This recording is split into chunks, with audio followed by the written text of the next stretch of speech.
வணக்க மக்களே, நாம் இந்த ஆரோக்கியமான பதிவில் நம்ம சாப்பிடக்கூடிய நீராவியில் வேக வைத்த அவித்த முட்டைகளை விட அதிகமாக புரதச்சத்து இருந்திருக்கக்கூடிய மற்ற உணவுகள்லாம் என்னென்ன, முட்டையில் அடங்கியிருக்கக்கூடிய புரதச்சத்துக்கள் எந்த அளவுக்கு மருத்துவமைகளை கொடுக்குது, மற்ற உணவுகள் இருக்கக்கூடிய புரதச்சத்துக்கள் என்னென்ன மருத்துவமைகளை கொடுக்குது அப்படின்றத பற்றி நம்ம விளக்கமாக பார்க்கலாம்.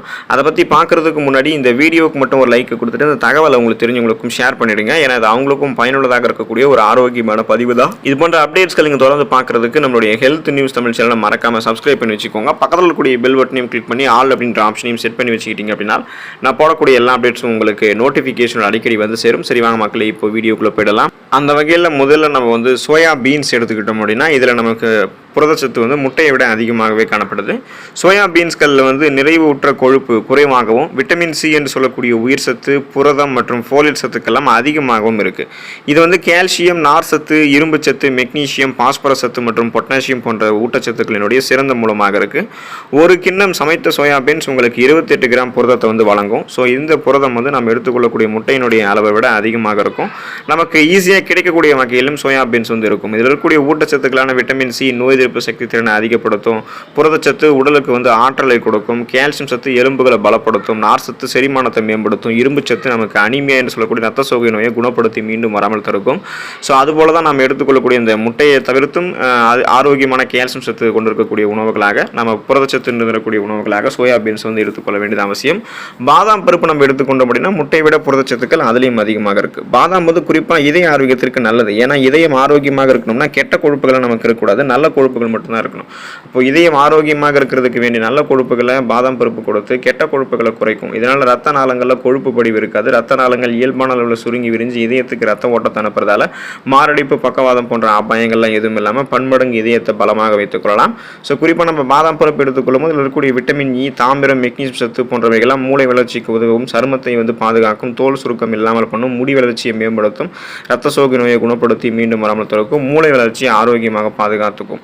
அதனால் நம்ம இதை எடுத்துக்கொள்ளும் போது புரதத்தை விட அதாவது முட்டையில் இருக்கக்கூடிய புரதச்சத்தை விட இதில் அதிகமாக புரதச்சத்து நமக்கு கிடைக்கும். அதாவது வந்து பார்த்தோம் அப்படின்னா ஒரு 1/4 கப் அளவில் இருக்கக்கூடிய பாதாம் பருப்பில் சுமார் 7.5 கிராம் புரதச்சத்து இருக்குது. இது நம்மளுடைய நாட்களுக்கு போதுமான அளவுக்கு ஊட்டச்சத்துக்களை கொடுத்து உடலை பலப்படுத்தக்கூடியதாக தான் நமக்கு இருக்குது.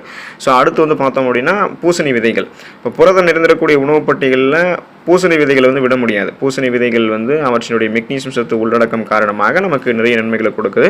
அது மட்டும் இல்லாமல் அதில் புரதச்சத்து நிறைந்திருக்கு. 30 கிராம் பூசணி விதைகள் நமக்கு வந்து 9 கிராம் புரதத்தை கொடுக்கும். நமக்கு அது போதுமான அளவாக தான் இருக்கும். தினமும் ஒரு கைப்பிடி அளவு பூசணி விதைகளை எடுத்துக்கொள்ளும் போது முட்டையை விட கால்சியம் சத்து, புரதச்சத்துக்களை இதன் மூலமாக நம்ம தினசரி ஒரு கைப்பிடி அளவு நம்ம பூசணி விதைகள் எடுத்துக்கொள்ளும் போது அதன் மூலமாக நிறைய ஊட்டச்சத்துக்கள் நமக்கு வந்து கிடைக்க ஆரம்பிக்கும்.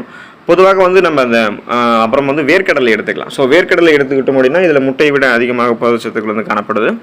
மூங் டாலி அப்படின்னு அழைக்கப்படக்கூடிய வேர்க்கடலை, மூங் பாலி அப்படின்னு அழைக்கப்படக்கூடிய வேர்க்கடலையில் புரதம் மற்றும் கார்போஹைட்ரேட்டுகள் இருந்திருக்கு. வேர்க்கடலை இதயத்தை வந்து பாதுகாக்கக்கூடிய mono saturated, mono unsaturated, poly unsaturated கொழுப்புகள், ஃபோலிக் அமிலம், விட்டமின் இ ஆகியவற்றுடைய சிறந்த மூலமாக இருக்கும்.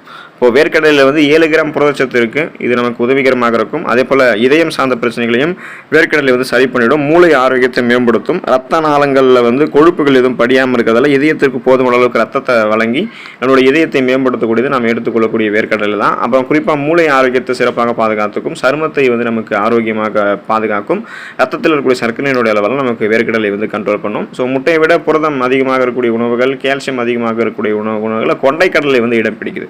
கொண்டைக்கடலையில் இரும்பு சத்து, பாஸ்பேட், கால்சியம், மெக்னீசியம், துத்தநாகம் மற்றும் விட்டமின் கே சத்துக்கள் இருக்குது. கொண்டைக்கடலை வந்து கறியை நம்ம சாப்பிடலாம் அல்லது துளிர் விடலாம்.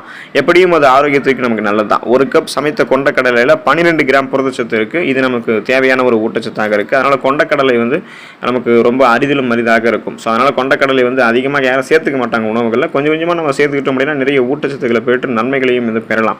முட்டை நமக்கு வந்து விலை வந்து பார்த்தோம் அப்படின்னா அதிகமாக இருக்கக்கூடிய சமயங்களில் தோன்றுச்சுன்னா கொண்டைக்கடலை நீங்கள் மொத்தமாக வாங்கி பயன்படுத்தலாம். கொஞ்சம் கொஞ்சமாக பயன்படுத்தும் போது நிறைய நன்மைகள் உங்களுக்கு வந்து கிடைக்கும். அதே போல் வந்து பார்த்தோம்னா பருப்பு தாவர அடிப்படையிலான ஒரு சிறந்த மூலமாக இருக்குது. அதாவது பருப்பு வகைகள் நம்ம எடுத்துக்கிறோம். ஸோ அந்த பருப்பு வகைகள் தான் முட்டையை விட அதிகமான புரதச்சத்து நிறைந்தக்கூடிய உணவுகளாகவும் நமக்கு இருக்குது. இப்போ பருப்பு வந்து புரதத்தினுடைய ஆதாரமாக விளங்குவது மட்டும் இல்லாமல் நார் சத்தும் நிறைந்திருக்கிறது. ஸோ இது வந்து வேகமாக கொழுப்பு இழப்புக்கு உங்களுக்கு உதவிகரமாக இருக்கும். ஏன்னா நார் சத்தெல்லாம் நம்ம எடுத்துக்கிறோம் அப்படின்னா பருப்பு வகைகள் மூலமாக அந்த நார் சத்து ஏற்கனவே நம் உடலில் தேங்கியிருக்கக்கூடிய அதீத கொழுப்புகளை கரைத்து வெளியேற்றி பக்க விளைவுகளே இல்லாமல் நம்மளுடைய உடல் எடையை எந்த விதமான சைடு எஃபெக்ட்டும் இல்லாமல் விரைவாக குறைத்து கொடுக்கும். ஒரு கப் அளவில் இருக்கக்கூடிய சமைத்த பருப்பில் சுமார் 14 16 கிராம் புரதச்சத்து இருக்குது.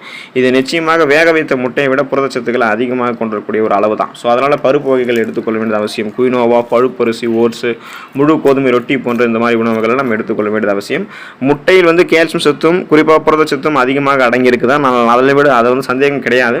அதை விடவும் இன்னும் நிறைய நமக்கு எளிமையாக கிடைக்கக்கூடிய கால்சியம் சத்துக்களும் புரதச்சத்துக்களும் அதிகமாக இருக்கக்கூடிய உணவுகள்லாம் இருக்குது. அந்த உணவுகளுடைய பட்டியலை தான் நம்ம இப்போ விளக்கமாக பார்த்துருக்கோம். ஸோ முட்டை கிடைக்காத பட்சத்தில் அந்த ஊட்டச்சத்துக்களை பெறுவதற்கு இந்த உணவுகளையும் தொடர்ந்து எடுத்துக்கொண்டு நலமாக இருங்க. அடுத்த ஆரோக்கியமான பதிவில் மறக்காமல் சந்திப்போம். நன்றி மக்களே.